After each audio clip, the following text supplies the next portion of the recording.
సోహం శివోహం. భక్తి పరవశ్యంలో మునిగిన భక్తులు వీరేశ్వర స్వామిని దర్శించుకున్న శాసనసభ్యులు శ్రీ దాట్ల సుబ్బరాజు మురమళ్ళ కార్తీక మాసం 2వ సోమవారం మురమళ్ళ శ్రీ వీరేశ్వర స్వామివారి ఆలయం శివనామ స్మరణతో మారుమోగింది. జిల్లా నలుమూలల నుండి అధిక సంఖ్యలో భక్తులు ఆలయానికి విచ్చేసి స్వామివారిని అమ్మవారిని దర్శించుకున్నారు.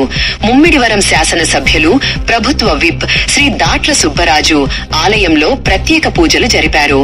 భక్తులు దగ్గరలో ఉన్న పవిత్ర వృద్ధ గౌతమి నదిలో స్నానాలు ఆచరించి అభిషేకాలు జరుపుకున్నారు. 108 ప్రదక్షిణలు చేసి భక్తులు మొక్కులు తీర్చుకున్నారు. ఎటువంటి అవాంఛనీయ సంఘటనలు జరగకుండా అధికారులు ముందస్తు ఏర్పాట్లు చేశారు. 10,000 మంది పైగా భక్తులు దర్శించుకున్నట్లు అంచనా. ప్రత్యేక క్యూ లైన్లు, మెడికల్ క్యాంప్ ఏర్పాటు చేశారు. మురమళ్ళ శ్రీ సాయి ఆక్వా ఏజెన్సీ సంస్థ ద్వారా భక్తులకు అన్నప్రసాద వితరణ జరిపారు. దేవస్థానం తరపున ఉచిత ప్రసాద వితరణ చేశారు. ఆలయ chairman Datla Ramakrishnamraju, assistant commissioner వి సత్యనారాయణ ఏర్పాట్లు పర్యవేక్షించారు.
తోస్తారు.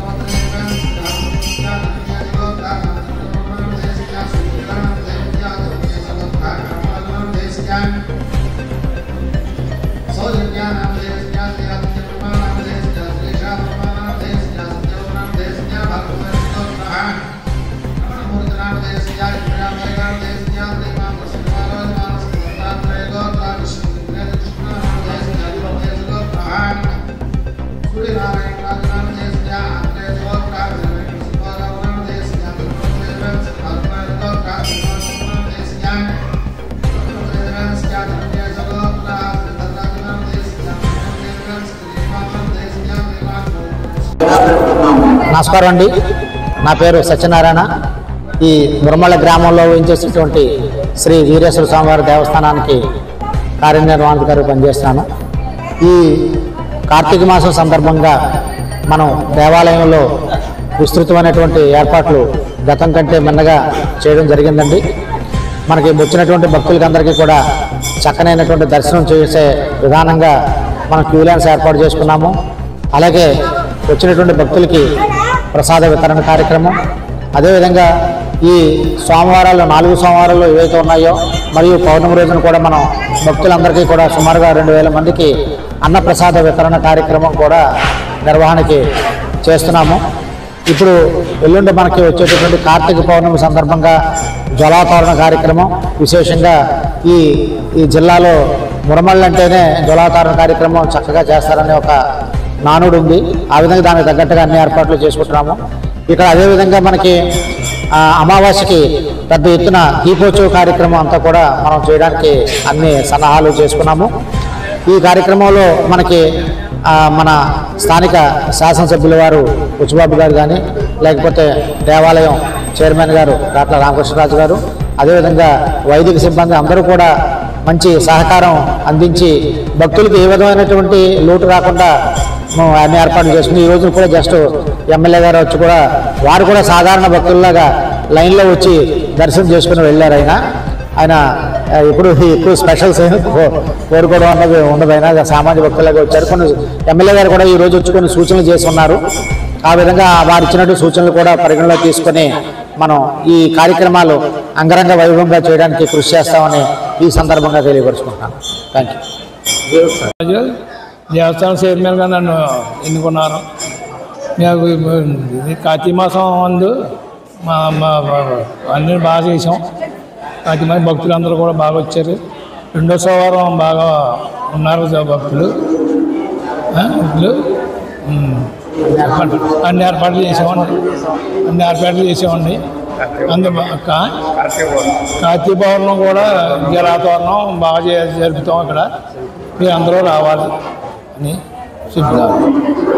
ఉజ్జాయ వీరభద్రాయ దక్షయజ్ఞ భగ్నకాయ దుష్టకర్మ ఛేదితాయ శిష్టరక్షణ దీక్షితాయ ఆర్తత్రాణపరాయ అభయహస్తాయ నిత్య కళ్యాణ రూపాయ నిగమార్థ ప్రకాశాయ భుక్తి ముక్తి ప్రదాతాయ మురమళ్ళ నివాసాయ శరభాయ వీరేశ్వరాయ మహం భజే. భరద్వాజాంతర్భూత పావన వృద్ధగౌతమనది తీరం ఈ మునిమండల క్షేత్రంలో భద్రకాళి సమేత వీరేశ్వర స్వామి వారు నిత్య కళ్యాణం పత్సతోరణంగా విరాజిల్లుతున్నారు. స్వామి వారికి ఇక్కడ ప్రతిరోజు కూడా కళ్యాణం జరగడం విశేషం. అలాగే అక్టోబర్ 22వ తారీఖు నుండి నవంబర్ 20వ తారీఖు వరకు స్వామివారి సన్నిధులు విశేషంగా కార్తీక మాస మహోత్సవాలు అత్యంత వైభవపేతంగా జరుగుతున్నాయి. ఈ ఏర్పాట్లో భాగంగా మన ఆలయ స్థానిక శాసనసభ్యులు దాట్ల సుబ్బరాజు గారు, అలాగే ఆలయ చైర్మన్ దాట్ల రామకృష్ణరాజు గారు, అసిస్టెంట్ కమిషనర్ పి సత్యనారాయణ గారి పర్యవేక్షణలో భక్తులకు ఎటువంటి అసౌకర్యం కలగకుండా ప్రత్యేక ఏర్పాట్లు చేయడం జరిగింది. మరి వేళ 2వ సోమవారం కావడంతో జిల్లా నలుమూల నుండి అధిక సంఖ్యలో భక్తులు విచ్చేసి స్వామివారి మన దగ్గరలో ఉన్నటువంటి పవిత్ర వృద్ధగౌతమనది తీరంలో స్నానాలు ఆచరించి మరి వేళ విశేషంగా పంచామృతాభిషేకంలో పాల్గొంటున్నారు. అలాగే ఈ కార్తీక మాసం కార్తీక పౌర్ణమి మహాప్రదనం పురస్కరించుకుని నవంబర్ 5వ తారీఖున జ్వాలాతరణం, సోలాల సంబరం, చండీ హోమాన్ని మరి విశేషంగా నిర్వహిస్తారు. అలాగే ఆరుద్ర నక్షత్రం రోజున రుద్రహోమం, అలాగే పౌర్ణమి తేదీ రోజున చండీ హోమం, మాస శివరాత్రి రోజున లక్ష బిల్వార్చన కార్యక్రమంతో పాటు అమావాస్య ఆఖరి రోజు నవంబర్ 20వ తారీఖున స్వామివారి సన్నిధులు విశేషంగా దీపోత్సవ మహోత్సవాన్ని నిర్వహించడానికి కూడా ప్రత్యేక ఏర్పాట్లు చేయడం జరుగుతుంది. మరి ఇక్కడ వచ్చేసే భక్తులు ఎటువంటి అసౌకర్యం కలగకుండా ప్రత్యేక క్యూ లైన్లతో పాటు పిల్లలకు, వృద్ధులకు, వికలాంగులకు ప్రత్యేక దర్శనం కూడా చేస్తున్నారు. ముందస్తు జాగ్రత్తగా మెడికల్ క్యాంప్ కూడా ఇక్కడ ఏర్పాటు చేయడం జరిగింది. కావున భక్తులు ఎవరి మంది కూడా స్వామివారి దర్శించుకుని తరించవలసిందిగా కోరుతున్నాం. నా పేరు రవిశర్మ, నాగభట్ల ఆలయ స్వస్తి వాచకులు.